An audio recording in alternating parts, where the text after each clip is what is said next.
행복을 누리는 사람들, 오늘 세 번째 시간입니다. 오늘은 예수님이 오르시면 행복합니다 라는 제목으로 말씀입니다. 예수님이 오르시면 행복합니다. 그런 말 들어보셨나요? 만남은 운명이다. 책에도 여러 번 인용이 된 그런 아주 놀라운 말이죠. 만남은 운명이다. 그러니까 우리의 만남이 결코 어쩌다 만나는 것이 없고 우연히 만나는 만남들이 없다는 거예요.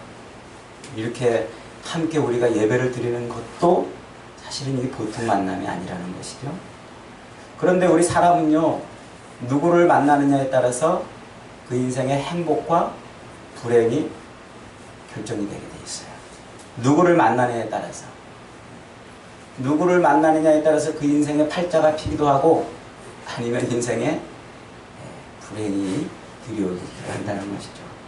어떤 사람은 부모 잘 만나가지고 날 때부터 금수저불고 나는 사람도 있잖아요. 자기가 그런 부모 밑에 태어나고 싶어서 태어났겠어요? 그런데 그런 만남도 있더란 말이에요. 어떤 사람은 남편 잘못 만나가지고 참 왜 이렇게 힘들고 어렵게 사는지 말이죠. 목회하면서 그런 가정들을 많이 봐요. 반대로 아내 잘못 만나가지고 고생하는 남편도 참 많아요. 그런데 또 남편 잘 만나가지고 진짜 떵떵거리며 사는 사람들 보면 또 배 아파요. 학교 다닐 때 진짜 별 볼 일 없던 친구들이 시집잘 가가지고 말이죠.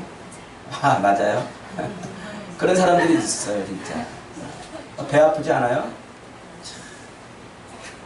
누구를 만나느냐에 따라서. 친구를 잘 만나가지고 그 인생이 바뀌는 사람이 있는가 하면 또 친구를 잘못 만나가지고 그 인생이 정말 기가 막힌 암흑의 길을 걸어가는 사람들이 있다는 말이죠. 그 만남이라는 것은 이렇게 소중해요.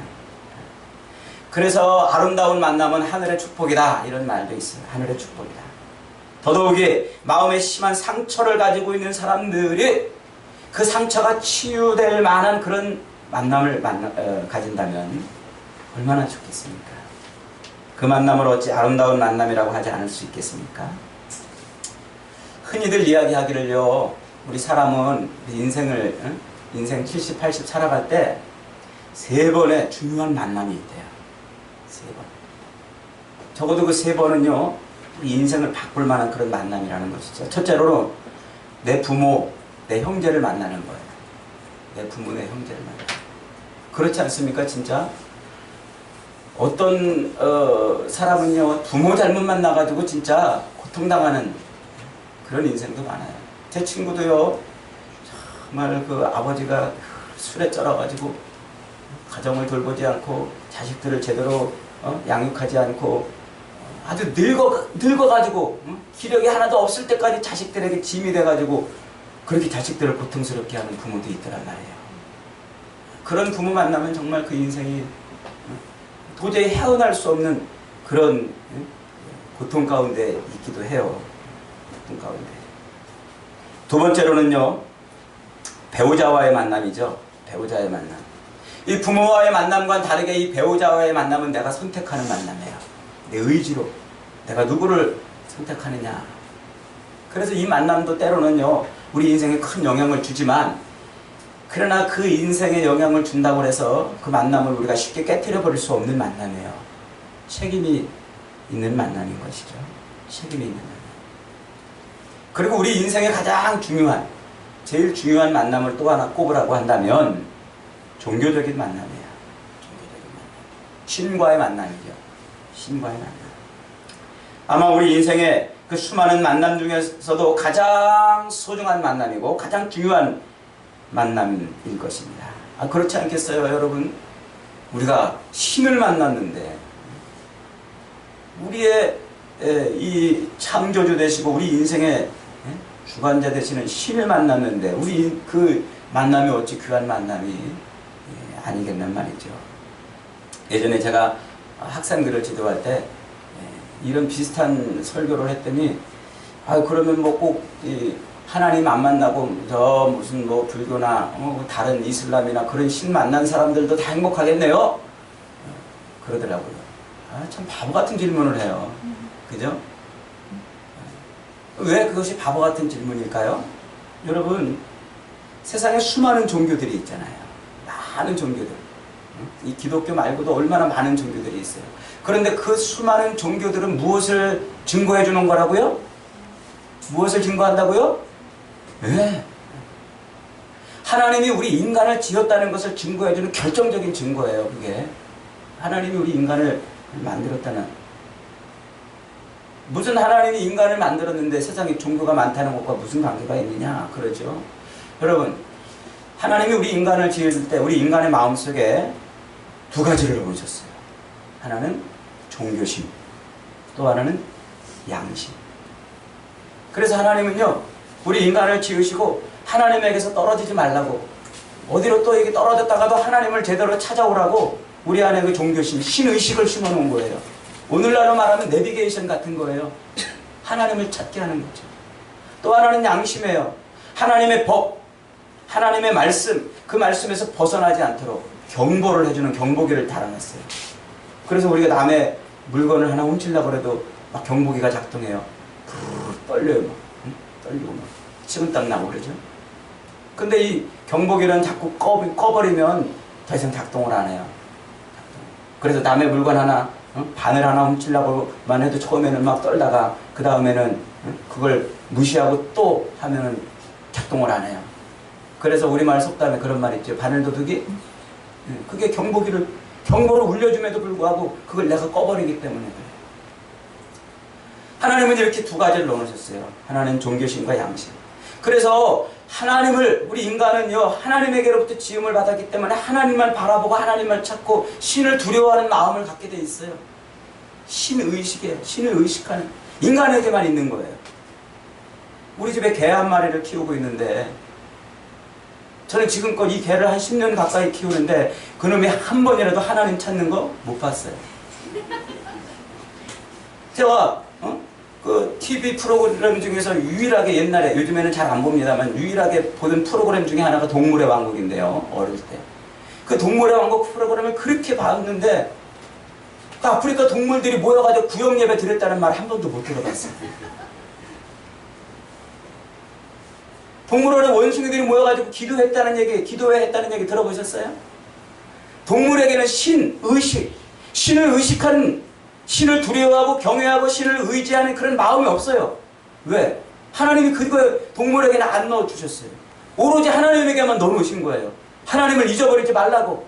우리와 교제하고 교통하고 하나님은 그렇게 사랑하며 사는 존재로 우리를 만들어 놓으셨기 때문에. 그런데 이게 망가져 버렸어요. 내비게이션이 망가져가지고 엉뚱한 대로 우리를 인도하는 거예요. 그래서 하늘에 휘영청 떠오르는 달을 쳐다보고 저게 나를 도울 신처럼 여겨지는 거예요. 이상하게 생긴 돌과 바위를 혹은 나무를 보면 여기 뭔가 영험한 기운이 있는 것 같이 느껴지는 거예요.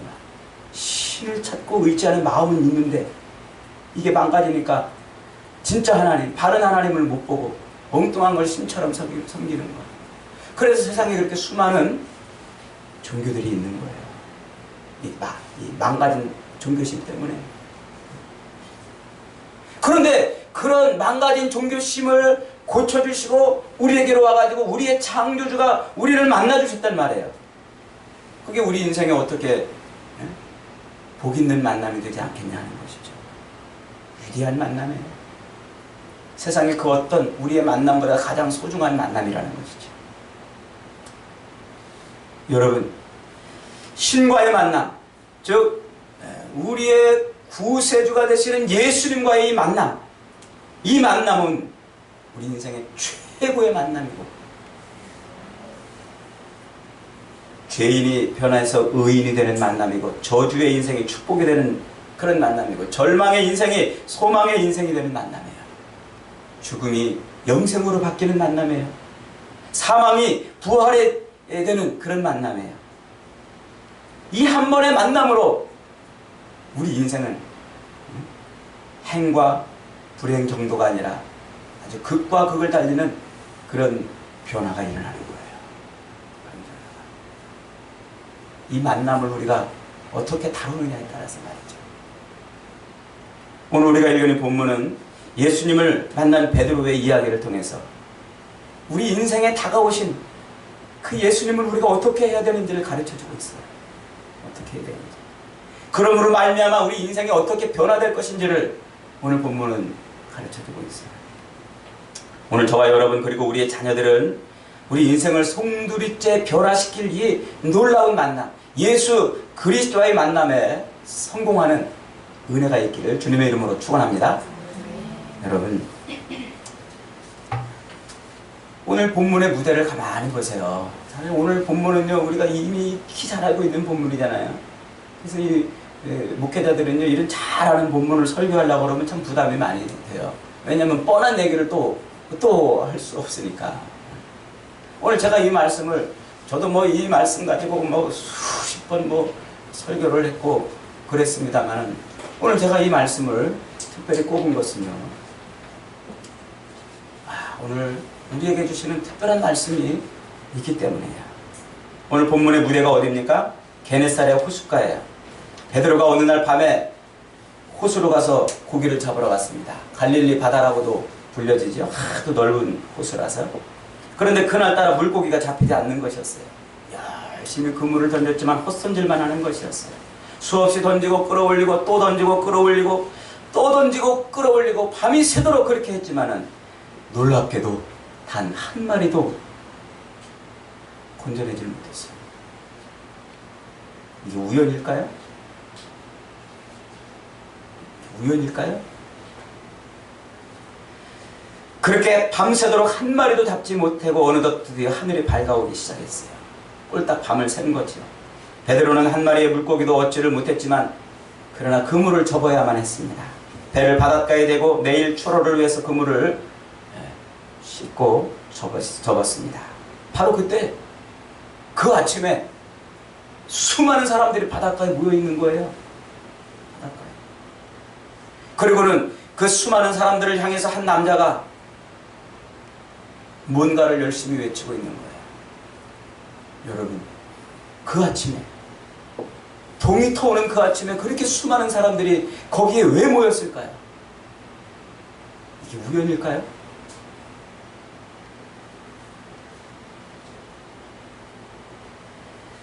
그러더니 그 남자가 베드로에게 다가오는 것이었어요. 뭔가 심상치 않은 느낌을 받았지만 베드로는 애써 태어냈습니다. 그런데 그 남자가 베드로에게 와서 말을 건넵니다. 여기 있는 사람들에게 내가 설교를 좀 해야 되겠는데 너의 배에 올라서 말씀을 좀 전하고 싶다. 너의 배에 올라서 자네의 배를 잠시 좀 빌려주겠나. 베드로는 당황했습니다. 갑작스러운 요청에 이러지도 저러지도 못했어요. 밤새도록 허탕만 치고 빈 그물을 접고 있는 그 베드로의 답답한 심정, 그 심정을 알기나 했겠습니까? 그런데 그 베드로에게 왔어요. 하필이면 그 베드로. 이게 우연일까요? 베드로의 몸은 지칠 대로 지쳤습니다. 물먹은 솜처럼 지쳤습니다. 삶의 고단함이 밀려왔습니다. 그러나 그의 마음은 더 무거웠을 것입니다. 지치고 피곤하고 또 마음까지 무거워진 그에게 예수님이 왔어요. 그에게. 그리고는 그 배에, 그 베드로의 배에 오르시겠다고 요청을 한 겁니다. 이보셔, 지금 사람 놀리는 겁니까? 밤새도록 일해서 피곤해 죽겠는데 여기서 뭐 하자는 겁니까? 아마 저 같으면 그렇게 반응했을지도 몰라요. 지치고 피곤해가지고 힘든데 누가 나를 도와달라고 그러면 그렇게 했을 것 같아요. 저는 남자 아이들만 둘 키우는데 지금은 다 컸죠. 이제 이만 어렸을 때 제가 밤새도록 일하고 오면은 막 피곤해가지고 쉬고 싶은데 와가지고 막 아빠 놀아줘 와가지고 그냥 막 저 어떻게 했을 것 같아 그때? 어이구 우리 아들 그래 놀아줄게. 아 참 이랬으면 얼마나 좋아요. 아빠 피곤해 저기 가서 너 형이랑 놀아. 요즘에 우리 집 강아지가 와가지고 제가 집에 들어가면 막 요 옆구리에 막 와가지고 비벼요. 놀아달라고. 제가 옛날 어릴 때 우리 아이들 생각나요. 아, 우리 애들은 야 저리 가 저리 가 그래놓고 그 강아지는 껴안고 있는 내 모습 보면서 회개를 많이 합니다. 피곤하니까, 귀찮으니까 하기 싫은 거예요. 하기 싫은 거예요. 그 베드로의 그 답답하고 그 귀찮고 짜증나는 그 마음을 주님이 모르셨을까요? 모르시고 오신 것일까요? 베드로는 당황했습니다. 갑작스러운 요청에 이러지도 저러지도 못했습니다. 그런데 그 남자는 벌써 배에 오르셨어요. 더군다나 그 남자는 얼마 전에 자기 장모의 열병을 고쳐준 사람이었어요. 나사렛에서 온 목수의 아들이라고 들었습니다. 베드로는 밤새 헛구물질로 몸도 피곤하고 마음도 지쳤지만은 하는 수 없이 배를 움직였습니다. 그리고서는 배를 바닷가에서 조금 떼어놓자 그 남자가 바닷가에 모여있는 사람들에게 설교를 하기 시작했어요. 근데 들어보니까 예사 설교가 아닌 것 같았어요. 회당에서 율법사나 서기관들이 수없이 했던 말들이지만 왠지 이 남자의 설교에는 다른 힘이 있는 것 같았습니다. 넋이 나가서 그 말씀을 듣고 있는데 베드로에게 갑자기 이렇게 말을 하는 것이었습니다. 야 베드로야, 깊은 데로 가서 그물을 내려 고기를 잡아라. 나사렛에서 온 목수라고 들었는데 30년이 넘게 풍랑을 이기면서 물고기를 잡았던 베테랑 아니에요? 물고기 잡는 데 전문가였고 자기 인생을 다 바쳐온 그에게 지금 누가? 목수가, 목수의 아들이 물고기 잡는 전문가에게 그물을 깊은 데로 가서 내리자고 합니다. 여러분 같으면 어떻겠어요? 여러분, 우리 교우들 중에도 이 전문가들이 참 많잖아요. 특별히 그 건강 전문가들이 많아요. 어디서 그렇게 주워 들었는지 텔레비전 이제 하는 거 막 주워 들었나 봐. 그리고선 그 자기가 아는 그 상식이 진짜 최고 상식인 줄 알고요. 제가 건강해지려면 이렇게 해야 됩니다. 그러면 아유 목사님 아니라니까요. 이거 이렇게 해야 됩니다. 누가 그래요? 그럼 텔레비에서 그랬다니까요. 전문가들이 참 많아요. 내가 조금 뭔가 아는가 싶으면은요, 남의 말에 귀에 안 들어와요. 남의 말에 귀에 안 들어와요. 왜? 내가 아는데, 내가 아는데. 베드로가 지금 어떻겠어요? 힘들고 지치고 피곤한데, 이제, 이 목수의 아들이 와가지고 깊은 데로 가서 그물을 내리자고 그러니까 얼마나 기가 막혔겠습니까? 나는 말씀에 의지하여 내리겠습니다. 밤새도록 그물을 던졌는데 한 마리도 잡지 못했습니다. 몸도 지치고 마음도 지쳤지만은 그러나 말씀에 의지하여 그물을 내리겠습니다. 그러자 놀라운 일이 벌어졌어요. 빈 배가 가득 찼어요. 자기 배만 가득 찬 것이 아니고 동료들을 불러와가지고 그 동료들의 배에도 가득 차는 그런 놀라운 역사가 일어난 것이죠. 순간 베드로는 머릿속에 여러 가지 생각이 들었을 겁니다. 자기 장모의 열병을 고쳐준 그런 사건도 떠올랐겠고 그동안 들었던 설교도 떠올랐고 많은 병자들을 고쳤다는 그런 이야기도 들었을 테고 베드로는 즉시로 그분 앞에 무릎을 꿇었습니다. 이분이 메시아로구나. 이분이 나의 구세주시구나. 이분이 내 인생을 채우시는 분이구나.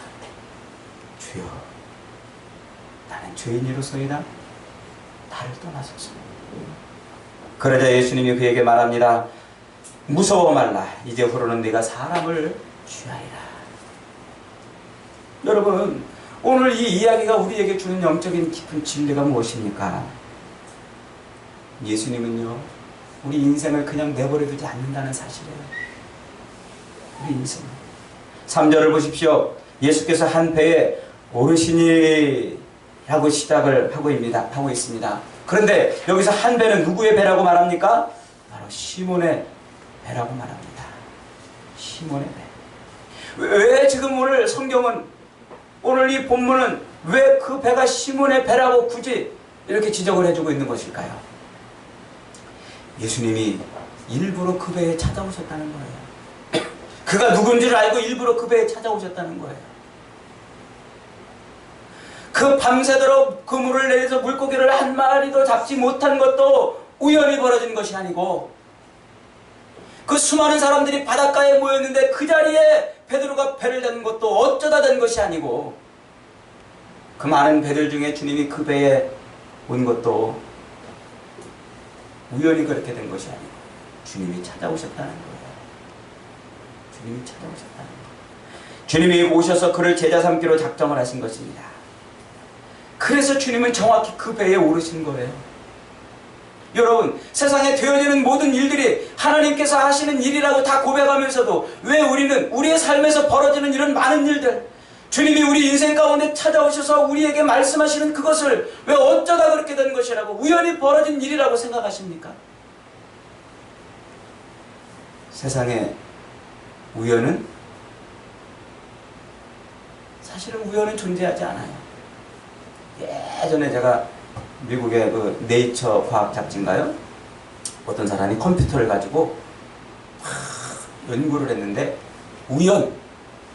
길 가다가 우연히 누구 만났어? 뭐라다 우연히 어떻게 됐어? 우연히 무슨 일이 벌어졌어? 라고 할 때 그 우연이라는 일이 벌어질 확률을 계산해 봤대요. 컴퓨터로. 그랬더니 자기의 삶에서 벌어지는 그 우연이라고 벌어질 수 있는 그런 일들이 벌어질 확률을 계산해 봤더니 10의 17승분의 1이 돼요. 1%의 가능성도 작은 거잖아요. 0.1%도 작은 거잖아요. 확률적으로. 0.01%도 확률적으로 얼마나 작아요? 그런데 0.00000000017% 10의 17승분의 1. 그 작은 가능성. 그러니까 이 사람이 하는 얘기가 뭐냐면, 우리가 인식할 수 없고 우리의 그 인식의 범위, 우리의 그 이해의 한계를 뛰어넘었기 때문에 우리가 그것을 몰라서 우연이라고 표현하지만, 세상에 우연이라는 일은 일어날 수 없다는 거예요. 내가 인정하든 인정하지 못하든 세상의 우연은 벌어지지 않고 세상의 통치자가 움직인다는 것이죠. 여러분, 믿으십니까? 네. 우리의 삶이 그렇게 어쩌다 일어나지 않고 우연히 벌어지지 않는다는 사실을 여러분 믿으십니까? 이걸 믿는 게 믿음이에요, 여러분. 내 삶에 주님이 정확히 오셔요. 내가 어쩌다 예수 믿는 환경이 되고 어쩌다가 우연히 전도를 받아서 온 것이 아니고, 내 인생의 배에 주님이 오르시고 싶어서 정확히 나를 만나주시는 거예요. 정확히 나를 찾아와서 그 만남이 이루어진 것이란 말이죠.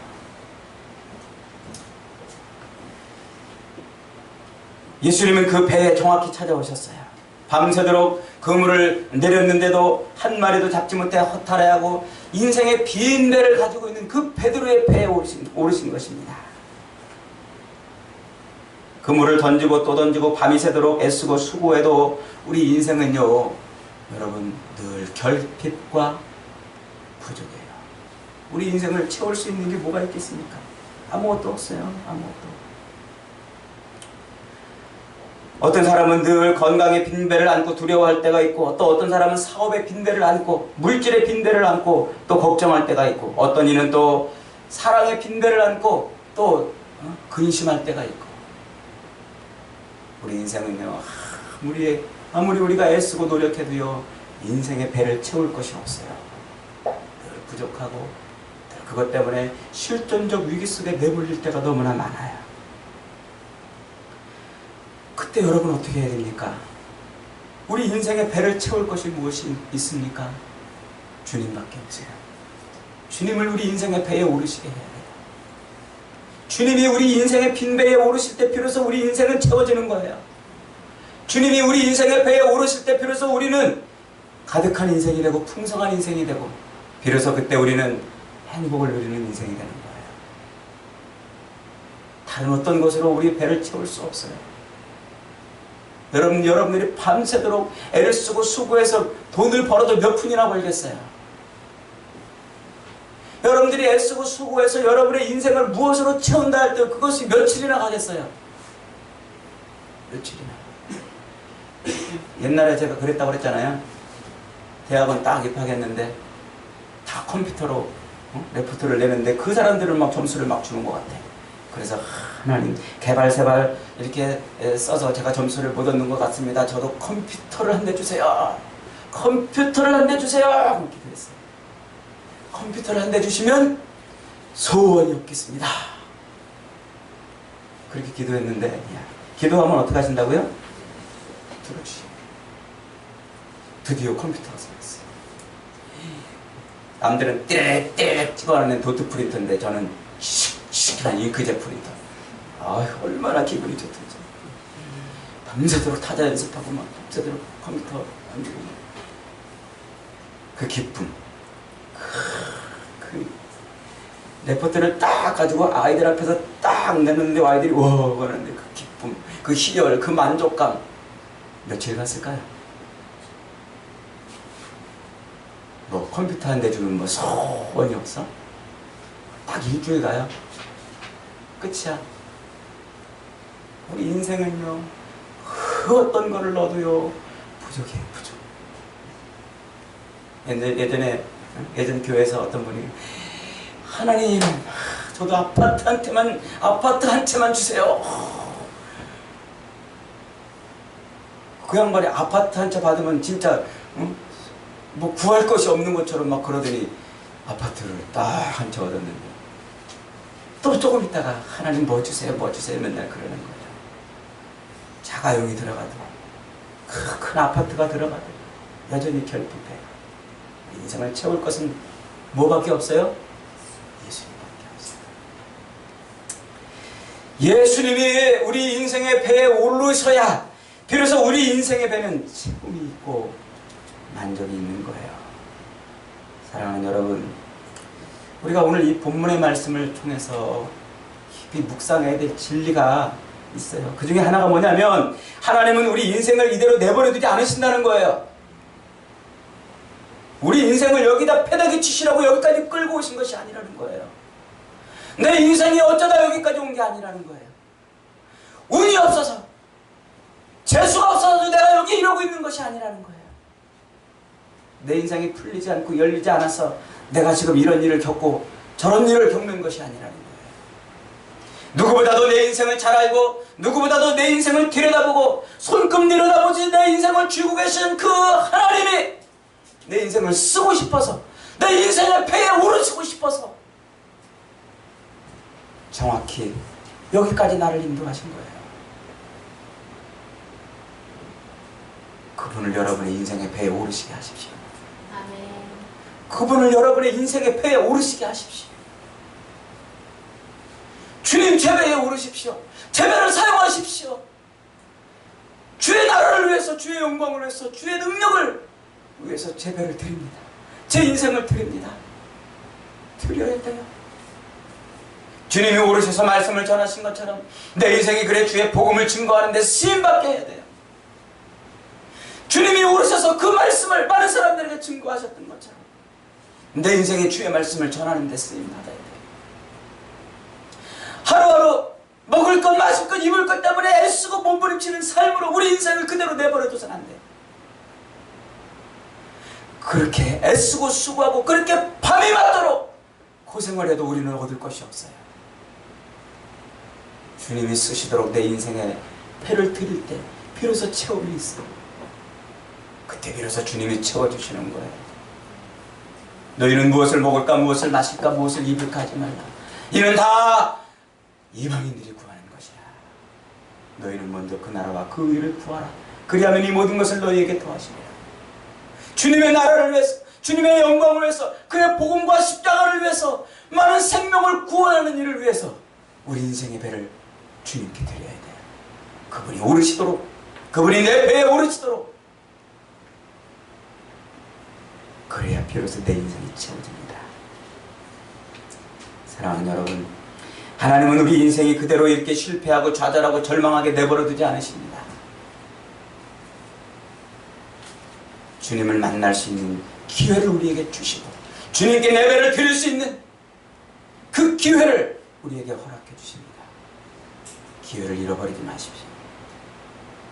우리의 피곤해 저런 마음, 답답한 마음, 짜증나고 힘든 마음 때문에 주님을 내 인생의 배에 오르게 하실 기회를 잃어버리지 마십시오. 내 인생의 배를 주님께 드리세요. 주님이 쓰시도록 주의 나라와 영광을 위해서, 주님의 일을 위해서, 복음을 위해서, 십자가를 위해서 기꺼이 주님이 내 인생의 배에 오르셔서 그 일을 하시도록 내 인생을 드리십시오. 그러면 주님이 내 인생을 채우십니다.